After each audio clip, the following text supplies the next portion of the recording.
Okay, now the third application of Gauss law, that is electric intensity at the point due to infinitely charged thin sheet. ಅಂದರೆ infinite ಚಾರ್ಜನ್ನು ಹೊಂದಿರತಕ್ಕಂಥ thin ಶೀಟ್ನ ಸರೌಂಡಿಂಗಲ್ಲಿ electric intensity ಎಷ್ಟಿದೆ ಅಂತ ಬೇಕು. ಇದನ್ನು ನಾವು thin sheet ಅಂತ assume ಮಾಡ್ಕೊಳ್ಳಿ. ಇದನ್ನು ಥಿನ್ ಶೀಟ್ ಅಂತ ಅಸ್ಯೂಮ್ ಮಾಡಿಕೊಂಡ್ರೆ ಇದು charger thin sheet XY ABCD ಅಂತಕ್ಕಂಥದ್ದು ಈ ರೀತಿಯಾಗಿರೋ ಥಿನ್ ಚಾರ್ಜರ್ ಶೀಟ್.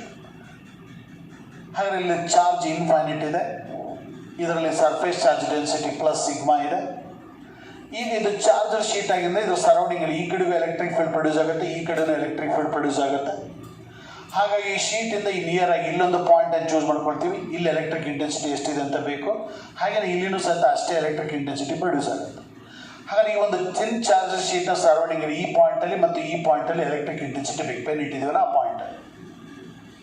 ಹಾಗೆ ಈ ಒಂದು ಪಾಯಿಂಟ್ಸ್ಗಳಲ್ಲಿ ಎಲೆಕ್ಟ್ರಿಕ್ ಇಂಟೆನ್ಸಿಟಿ ಬೇಕು ಅಂತಂದರೆ ನಾವು ಗಾಸಿಯನ್ ಸರ್ಫೇಸನ್ನು ಅಸ್ಯೂಮ್ ಮಾಡ್ಕೊಳ್ತೀವಿ.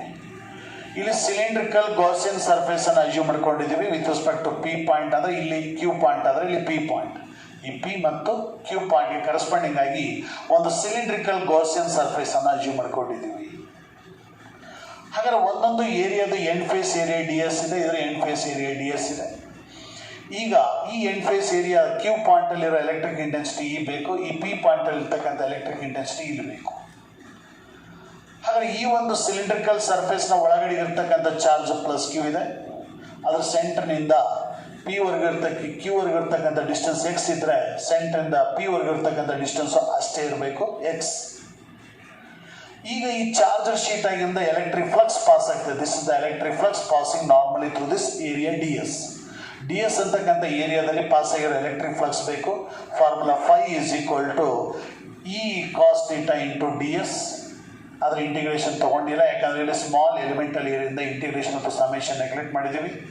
ಜೊತೆಗೆ ಇಲ್ಲಿ 2 ಪಾಯಿಂಟ್ಸ್ ಅಂತ ತೊಗೊಂಡಿದ್ವಿ, ಇಲ್ಲಿ ಮತ್ತು ಇಲ್ಲಿ ಎರಡು ಸರ್ಫೇಸಲ್ಲಿ 2 ಪಾಯಿಂಟ್ಸಲ್ಲೂ ಸಹಿತ ಸೈಮಲ್ಟೇನಿಯಸ್ಗೆ ಫ್ಲಕ್ಸ್ ಪಾಸ್ ಆಗೋದ್ರಿಂದ ಇಲ್ಲಿ 2E ಅಂದರೆ ಇಲ್ಲಿರೋ ಫ್ಲಕ್ಸ್ phi ಆದರೆ ಇಲ್ಲಿರೋ flux phi plus phi is equal to 2phi.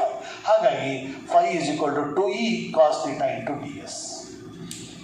ಇಲ್ಲಿನೂ ಸಹಿತ electric intensity along the normal pass ಆಗಿರೋದ್ರಿಂದ ಅಲ್ಲಿ ಒಂದು ಥೀಟಾ equal to 0 ಆಗುತ್ತೆ, cos 0 is equal to 1. ಆಗ phi is equal to 2E into DS ಆಯಿತು. ನಾವು applying the Gauss law. Gauss law ಪ್ರಕಾರ total electric flux passing normally through the surface is 1 upon epsilon naught times the total charge enclosed by the surface. Phi is equal to Q by epsilon naught. ಈ ಒಂದು ಸರ್ಫೇಸಲ್ಲಿ pass ಆಗಿರೋ electric flux ಅದೇ surface ಒಳಗೆ ಇರ್ತಕ್ಕಂಥ charge Q by epsilon naught ತೊಗೊಂಡು equal ಆಗುತ್ತೆ ಅಂತ ಗೊತ್ತು.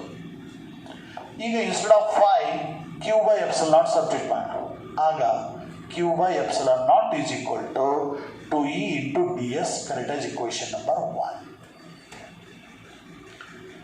ಈಗ ಈ ಒಂದು surface charge density thin charger ಶೀಟಲ್ಲಿ ಇರ್ತಕ್ಕಂಥ ಸರ್ಫೇಸ್ ಚಾರ್ಜ್ ಡೆನ್ಸಿಟಿ ಬೇಕು ನಮಗೆ.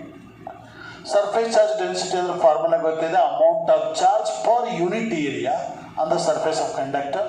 ಹಾಗಾಗಿ sigma equal to Q by A.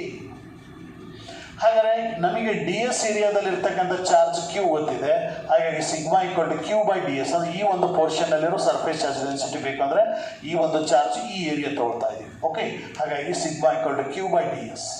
Sigma equal to Q by DS ಅಂದರೆ ಕ್ರಾಸ್ ಮಲ್ಟಿಪ್ಲೈ ಮಾಡ್ತೀವಿ, ಆಗ Q is equal to sigma into DS ಆಯಿತು. Correct as equation number 2. ಹಾಗೆ Q is equal to sigma into DS instead of ಇಂದ equation number 1ನಲ್ಲಿ ಈ Q ಇರೋ ಜಾಗದಲ್ಲಿ ಇದು ಸಬ್ಸ್ಟಿಟ್ಯೂಟ್ ಮಾಡ್ತೀವಿ. ಹಾಗೆ Q ಅಂತಂದರೆ sigma into DS divided by ಡಿನಾಮಿನೇಟರ್ಲಿ epsilon naught is equal to right ಸೈಡಲ್ಲಿ 2E ಇಂಟು DS ಆಯಿತು. ಇಲ್ಲೊಂದು DS ಇದೆ, ಇಲ್ಲೊಂದು DS ಇದೆ, ಕ್ಯಾನ್ಸಲ್ ಆಯಿತು. ನಮಗೆ E ಬೇಕು, ಕ್ರಾಸ್ ಮಲ್ಟಿಪ್ಲೈ ಮಾಡ್ತೀವಿ.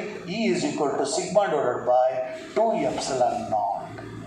E is equal to sigma by 2 epsilon naught. ಇದು electric intensity at the point near the infinitely charged thin sheet. ಹಾಗೆ ಎಲೆಕ್ಟ್ರಿಕ್ ಇಂಟೆನ್ಸಿಟಿ ಯಾವ ಕಡೆ ಇರುತ್ತೆ? ಡೈರೆಕ್ಷನ್ ಈ ರೀತಿ, ಅಂದರೆ ಈ ಕಡೆ ಅವೇ ಫ್ರಮ್ ದ ಈ ಒಂದು ಚಾರ್ಜ್ ಪಾಸಿಟಿವ್ ಇರೋದ್ರಿಂದ ಶೀಟ್ ಈ ಕಡೆಗೆ ಅವೇ ಫ್ರಮ್ ದ ಚಾರ್ಜ್ ಈ ಕಡೆಗೆ ಇಲ್ಲಿರುತ್ತೆ, ಇಲ್ಲಿ ಅವೇ ಫ್ರಮ್ ದ ಶೀಟ್ ಈ ಕಡೆಗೆ ಎಲೆಕ್ಟ್ರಿಕ್ ಇಂಟೆನ್ಸಿಟಿ ಇರುತ್ತೆ ಪರ್ಪೆಂಡಿಕ್ಯುಲರ್ ಟು ಇಟ್ ಸರ್ಫೇಸ್. ಈ ರೀತಿ ಎಲೆಕ್ಟ್ರಿಕ್ ಇಂಟೆನ್ಸಿಟಿ ಪ್ರೊಡ್ಯೂಸ್ ಆಗಿರುತ್ತೆ ಅರೌಂಡ್ ದ ಚಾರ್ಜ್